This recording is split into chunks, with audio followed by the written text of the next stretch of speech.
Ребят, всем привет! Сегодня мы с вами будем продолжать тему манипуляции сознанием.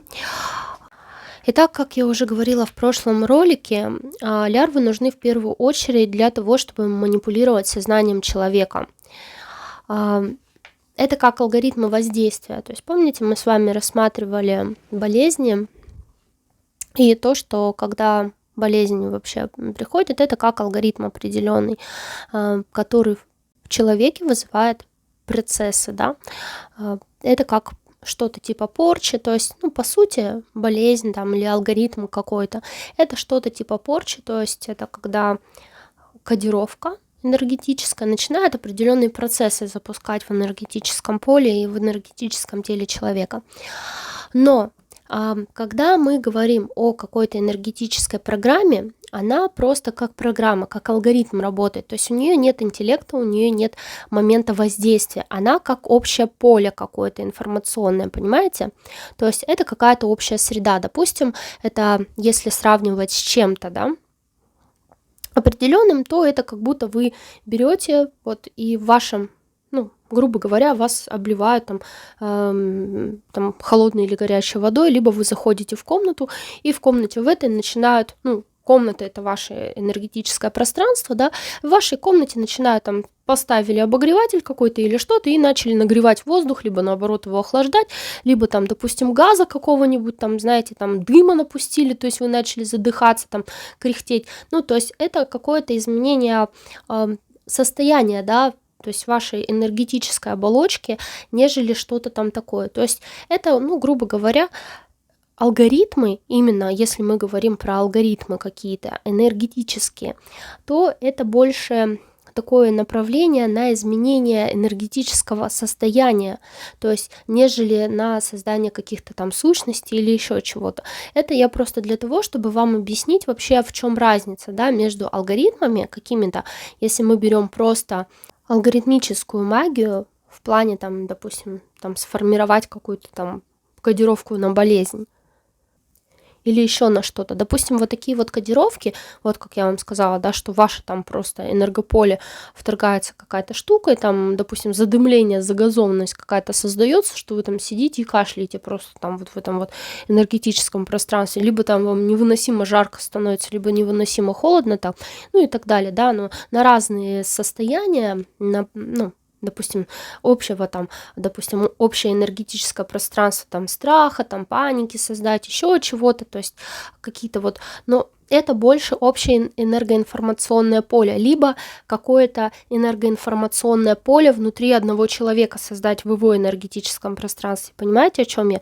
То есть, если мы говорим просто об алгоритмической магии какой-то, просто мы запустили алгоритм, да, какой-то, то он работает как просто поле какое-то определенное информационное, то есть он не имеет ни искусственного интеллекта, ни какой-то определенной направленности, то есть чтобы допустим, внушение мысли или еще чего-то, хотя есть и такое, которое может определенные мысли навеивать, но это не совсем мысли, это больше, что вы начинаете, помните, мы про эгрегоры и общие информационные поля говорили, да, что когда вы начинаете настраиваться просто под это общее информационное поле. Бывает такое, что и алгоритмы мысли закладываются, допустим, если мы берем порчи какие-то общие, знаете, когда человек идет, и вокруг него как будто мухи такие летают, может быть, кто-то видел, кто тонкий план видит, как такие мухи летают над головой, кружатся вообще в поле, в пространстве. Такие допустим, если мы берем алгоритмические программы, они могут быть с мыслями, то есть эти мысли, они как мухи, как мысли летают, да, у человека в голове, но это все равно еще не идет как лярва, типа лярвы, потому что, по сути, чем отличается алгоритмическая такая общий энергоинформационный фон, он не может качать с вас энергию, он не может ничего, он может вас погружать в определенные состояния, да, в определенные процессы какие-то запускать в вашем организме или в вашей голове, или в вашем полностью состоянии, энергии и так далее.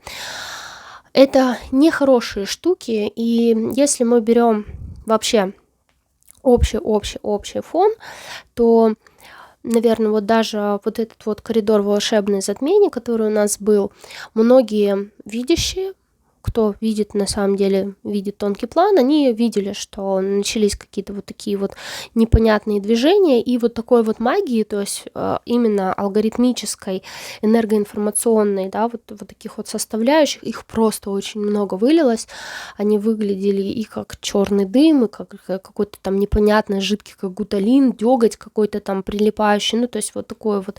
И в том числе такие штуки они там делали и на то, чтобы вот, помните, когда я вам говорила, что каркасы, да, рушить, что они для того, чтобы разрушить ваши каркасы, то есть какая-то магия была сделана общая, да, вот именно общая информационная какая-то магия, которую на весь мир они пустили, то есть которая просачивалась в реальность и разрушала, разъедала каркас реальности светлячков для того, чтобы они свои могли какие-то каркасы поставить.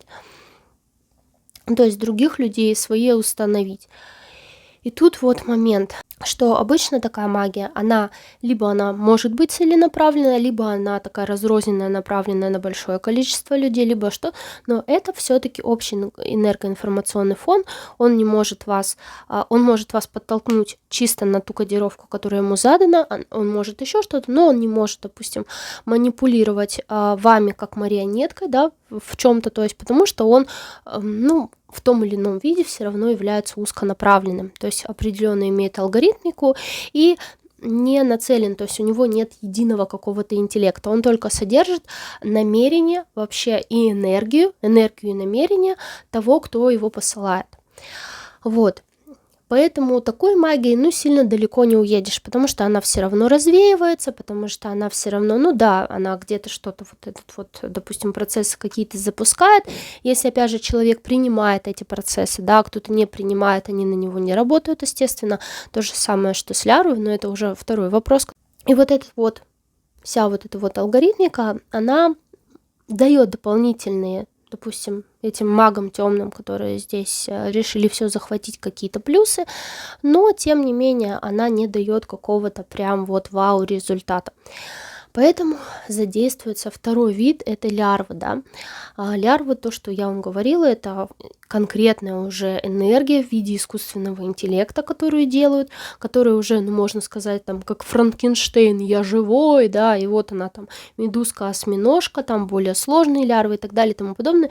Вот эти вот лярвы уже на фоне первой алгоритмической вот такой вот, да, обычной магии, они могут, допустим, уже какие-то, первое, если бреши какие-то делает, или она может, допустим, как-то там нападение, на нападение какое-то, и еще что-то. То есть они на ослабленный, грубо говоря, энергетический иммунитет, хотя если вы, да, думаете, что вот эта там лярва мне ничего не сделает, если у меня там высокие вибрации, многие почему-то убеждены, что эти лярвы, они, мол, сгорают от высоких вибраций. Ребята, они не сгорают от высоких вибраций. Это робот-пылесос, и он не является там демоном с определенной частотой. Да, есть как бы лярвы. Если мы берем прям высокоинтеллектуальных, каких-то прям очень-очень жирных каких-нибудь тварей, которые там уже очень хорошо даже человеку в мозг проникли, и мы, допустим, начинаем ее обжигать светом, и она действительно боится света, но она боится света тупо потому, что она основа, у нее, допустим, да, ее создание, она, если именно на низкочастотке и часть, знаете, как частица энергии, частицы искры там своего создателя, если в ней горит. То есть и она именно какого-нибудь вот низкочастотного, допустим, того же самого демиурга или еще чего-то, допустим, создана, не просто там какой-то маг ее, допустим, создал, либо она закодирована определенная, то есть она имеет под собой определенную частоту, но зачастую всяческие осьминожки, всяческие вот эти вот медузки, всяческая вот такая вот байда, она просто, ни разу не боится высоких частот. Если вы там излучаете высокую частоту и так далее, и она вот спокойно вообще приплывет, она вам скажет: Вася, согласись на то, чтобы я села тебе на голову и начала там срать. И вы такие: о, какая хорошая мысль пришла мне в голову, да, конечно, проходи. И вы спокойно сами запускаете ее, то есть вы соглашаетесь с тем, что она вам предлагает. Вы сами говорите: да, пожалуйста, все, она не нарушая вашу волю, ну, не нарушая в кавычках, да, потому что вы в этот момент не осознаете совершенно, что с вами происходит. Вы ее пропускаете, и она садится вам на голову и там спокойно срет. А зачастую как бы такие вот гады, то есть если мы говорим именно про лярв, про каких-то вот этих вот осьминожек, медузок и так далее, они у нас обитатели астрала. Ну, я думаю, просто многие люди, которые как бы весьма поверхностно знакомы с эзотерикой, но зато начитались всяческой вот этой вот штуки в интернете, они не осознают немного вот эти вот все вещи, потому что вот эти вот обитатели, они застревают, они просто в астрале. То есть если мы говорим про какие-то более высокие тела, которые действительно могут излучать высокие частоты, даже если вы вышли на то, что ваша душа, там, вы там сняли, да, и более какие-то высокие тела, чем астралка, там, сняли там все там оковы, там, куда-то вылетели, все, вы начали светиться, у вас начался, допустим, там, прям капец там энергии, все, это не значит, что ваше астральное, эфирное и физическое тело будут излучать килотонн, там, да, какой-то энергии, там, и еще что-то, потому что, как я уже говорила, вообще почему им еще удается, да, в том или ином виде подлезть, все равно даже к тем людям, которые говорят, что вот я там супер высокочастотный, по одной простой причине. Я вам говорила о том, что вот эти тела, в которых мы сейчас живем, они не настроены на то, чтобы, допустим, просто выдерживать очень-очень сверхмаксимальные какие-то частоты. И эти тела просто порвет. То есть ваша душа может, я не знаю, на прям супер-супер крутых там каких-то частотах чего-то там работать, но при этом ваше физическое тело не будет способно пропускать большинство, то есть большую часть из этих частот. И просто вот эти частоты, ну, вот эта частота, которую вы излучаете, допустим, там на высоких уровнях, она будет гаситься печатями, которые вы же себе еще когда сюда не спускались, накладывали для того, чтобы просто не спалить эту тушку. Они будут гаситься этими печатями. А так как, допустим, если мы говорим про вот это вот физическое тело, вспоминаем, да, то, что я говорила про физическое тело, что это физическое тело, оно в том числе завязано с эфирным телом, и оно завязано с астральным телом. То есть вот они, вам два тела, которые, ну, грубо говоря, привязаны как раз-таки к вашему физическому телу. Так вот, вот эти вот прекраснейшие жители астрала, то есть астральные вот эти вот лярвы там и астральные вот эти медузки-осьминожки, они на что в первую очередь они действуют-то? Они даже не на астральное тело как таковое больше действуют. Они действуют на эфирное тело. То есть с астрала они прекрасно могут просто воздействовать с эфирным телом. А что такое эфирное тело? Эфирное тело – это прямое отражение физического тела. И это все не шутки, не игрушки, не еще чего-то. То есть незнание матчасти не освобождает от ответственности.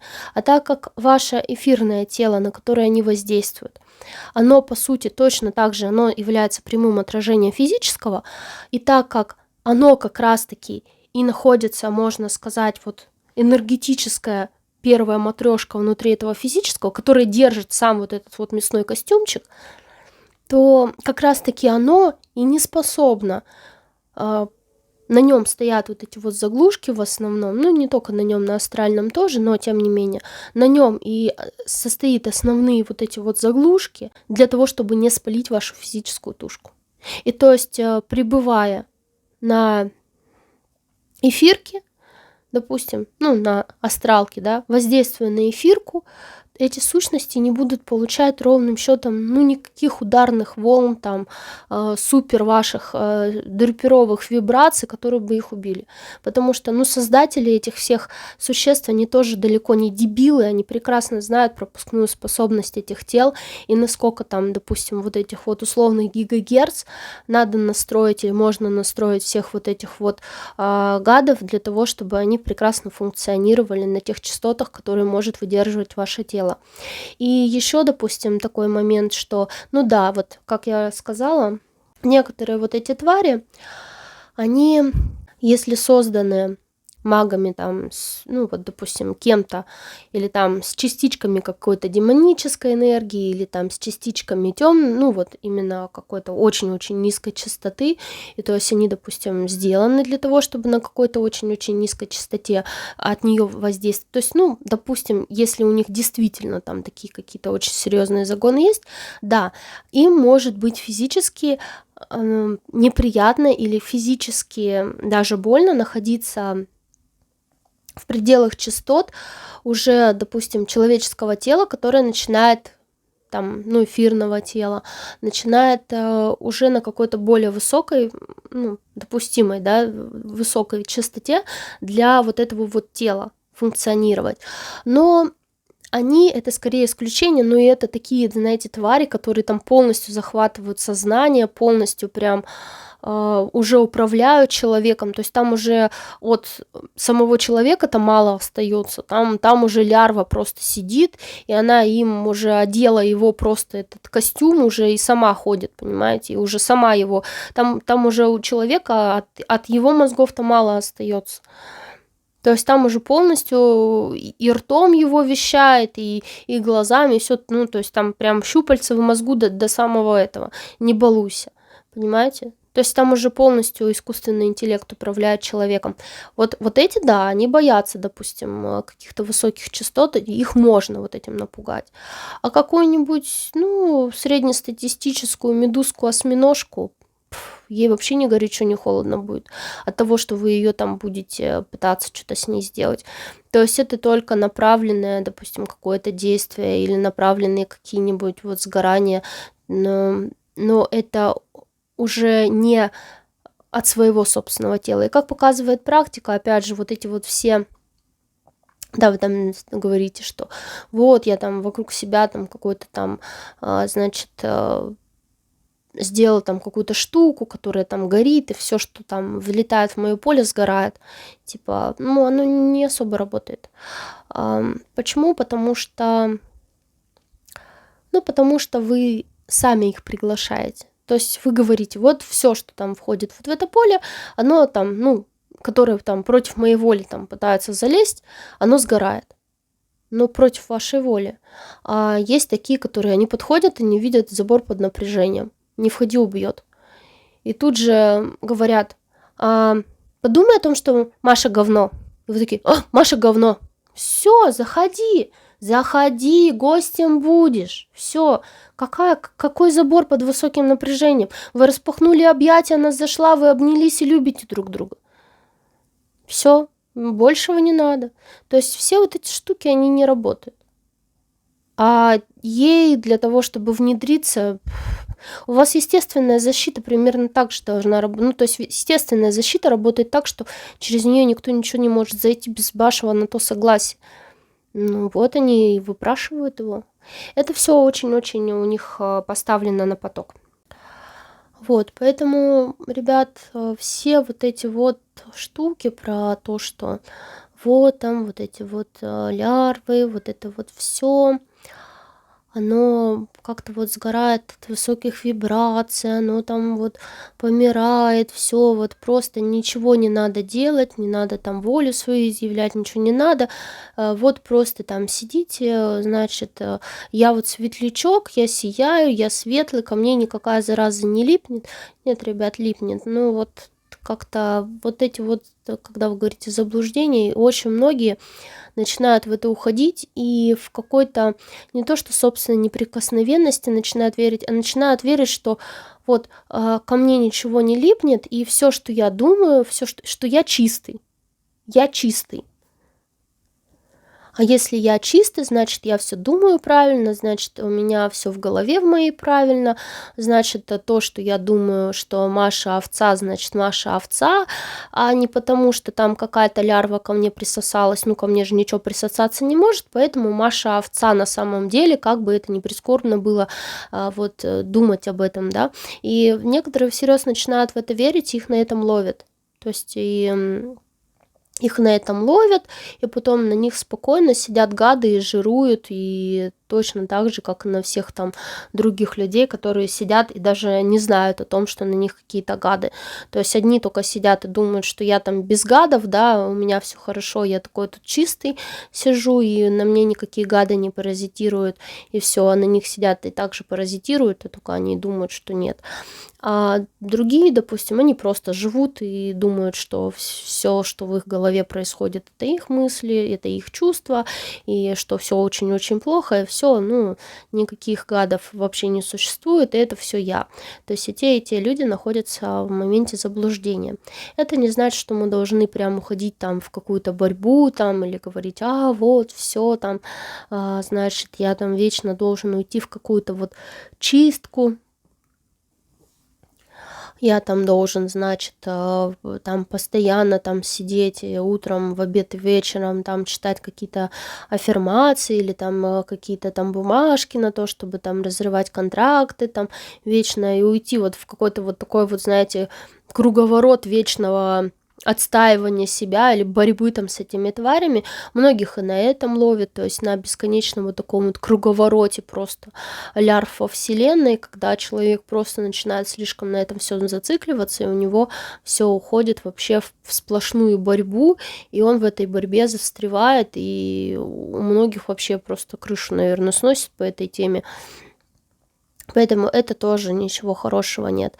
Везде, наверное, везде есть такое понятие, как золотая середина, знаете.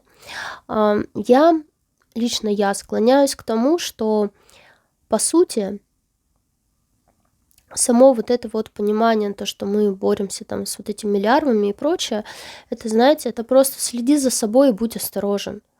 Это как не надо уходить в момент постоянной борьбы, но и не надо все спускать со всех тормозов и говорить, все, я там один раз почистился, значит, я теперь чистый на всю жизнь. Ну, знаете, дети тоже приходят сюда чистые, абсолютно чистые, кристально чистые, и на них вся эта грязь налипает в течение жизни. И потом точно так же вы там можете очиститься, полностью почиститься, а потом эта грязь опять на вас налипнет, если вы не будете следить за собой. Следить за собой это в каком плане? Когда вы там один раз, допустим, там волей изъявили, там еще что-то. Окей, вы там почистились, вы там убрали лярвы, все, вы почувствовали, все, вот я убрал. Так дальше следите за собой. Вы уже знаете, что вот это и вот это, допустим, это мною пытаются манипулировать. Что когда меня разводят на то, чтобы я там на кого-то обиделся, на то, чтобы я там подумал о том, какой там, президент, там, какой там премьер-министр, какой там еще там кто-то, там Вася начальник, там, или еще Петя, там, Вася козел, то, значит, меня разводят. Если там мне пытаются чего-то там, кого-то попытаться меня втянуть в какую-то вот такую вот непонятную байду, значит, меня разводят. Если мне там начинают там выводить меня на злость, агрессию, там еще что-то, значит, меня разводят. Если меня там пытаются развести на то, что там мой там любимый человек не помыл за собой кружку, и теперь надо устроить скандал века, значит, меня разводят. То есть личные границы просто, отстаивание своей воли, прописывание, что нет, ни хрена, я не хочу, нет, ни хрена, я не хочу. Вам постоянно пытаются пропихнуть контракты, допустим, согласись с тем, что ты заболеешь, да, и ты такой, если до этого такой раз выработался, потом тебе опять вот подошла, ты, ну, вы же не можете понимать, вот, допустим, они в сущности, да, те же самые, они в пространстве так или иначе витают. То есть их тут, ну, целая куча, да, их там постоянно маги там плодят, некоторые все, вот они улетают. И вот они видят человека, вот они к вам подходят и говорят, слушай, а вот это, что-то тебе вот там, вот ты посмотри, там, сестра, брат, там, мама что-то говорят вот такое вот хреновое, давай-ка на них наорем в ответ, что это они тебе там рассказывают, как жить надо? Понимаете, вот она к тебе подходит, и вы такие, что вы, допустим, да, точно, какой урод, да, давайте там поорем на него. Все, вы согласились. Вы согласились, и эта тварь такая, не вопрос, давай дружить. Все, вы ее пустили в свое энергопространство. Понимаете? Это то же самое, что вот вы там, вот все, там я почистился, все. Но вы же, допустим, ходите вот, по улице, много людей. Вы, допустим, можете там, люди некоторые, у кого-то там личные границы установлены, и у вас там написано, со мной разговаривать нельзя, там, да, допустим, или мне там внушать мысли нельзя, все, идите нахрен. То есть кто-то там видит, что, лярва вот этого вот искусственного интеллекта, у нее есть определенные вот эти вот моменты, что она все-таки смотрит, что у кого там воля-неволя и так далее и тому подобное. Но магам, в принципе, пофигу, они их на убой пускают, и все. То есть им абсолютно не страшно в этом плане, потому что если лярва, допустим, пойдет, попробует нарушить чью-то там свободную волю, она, по сути, робот-пылесос, ее уничтожит в ответ, и как бы все, а маг-то что он? Я что, это лярва, да, она сама, типа того. Как бы, насколько там это с него ответственность? Некоторые прям на убой кидают, как мясо их. А что, какая разница им на них? Вот. То есть вы же не можете там уши заткнуть, себе рот заткнуть и людей игнорировать вокруг себя и там вообще не слышать, не видеть там ничего, да, допустим. Также и с энергоинформационным пространством, то есть когда там какие-то лярвы нет-нет, да, какая-нибудь подползет и попытается вторгнуться к вам. Попытается. Как она попытается? Она попытается внушить вам какую-то мысль или какое-то ощущение пытаться закинуть или еще что-то. А вдруг проканает, а вдруг вы согласитесь? А вдруг вы... То есть она не входит без приглашения. Эти все твари, они вообще не входят без приглашения. Они входят только, когда вы их пригласите. То есть это основной принцип лярвы, работы ее. Она не может войти в ваше энергоинформационное пространство, пока вы ее не пригласите. Это, как, знаете, вот как в сказках про вампиров рассказывают, да, он не может войти в ваш дом, пока вы его сами туда не пригласите. А потом вы должны это приглашение забрать обратно, то есть, отменить, аннулировать это приглашение. Вот и все, это вот элементарные вещи, которые работают с этими тварями, только так. И вы можете, как бы, она нарушает вашу волю, если она там пытается, не уходит, они зачастую не уходят. У них программы на это не настроены, в принципе, чтобы они там, они могут там отойти, потом опять проникнуть, отойти, потом опять проникнуть. То есть у них определенные тоже алгоритмы действия. Это просто робот-пылесос. У него нет там функции самосохранения там или еще чего-то. Поэтому ее тупо в лаву и все. На уничтожение, а больше никак. Потому что запихаешь ее опять, может, кто-то не умеет, портал в какой-нибудь запихаешь, она из портала опять вылезет, опять полезет. Вот сейчас очень распространены вот эти сущности, хаги-ваги. Это ж кто-то что ее создал, кто-то ж ее, вот эти вот игрушки, все вот этих вот тварей, вот он штампует же. И кто-то есть владелец этих тварей. То есть это не просто, знаете, игрушка, которую придумали на это. Они живые. Эти твари, их много. Они реально, это сущности. И они как лярвы искусственного интеллекта, причем у них вот очень-очень сильно вот это вот даже одухотворенные. То есть вот такие, которые я говорила, которые прям не просто там искусственный интеллект, осьминожка, медузка, а именно те самые, которые вот умные и которые прям живые, можно сказать. Гады. Кто-то же их создает, кто-то, значит, есть какой-то маг, который создает этих гадов и распространяет их через игрушки. Целый завод у него по изготовлению этих тварей.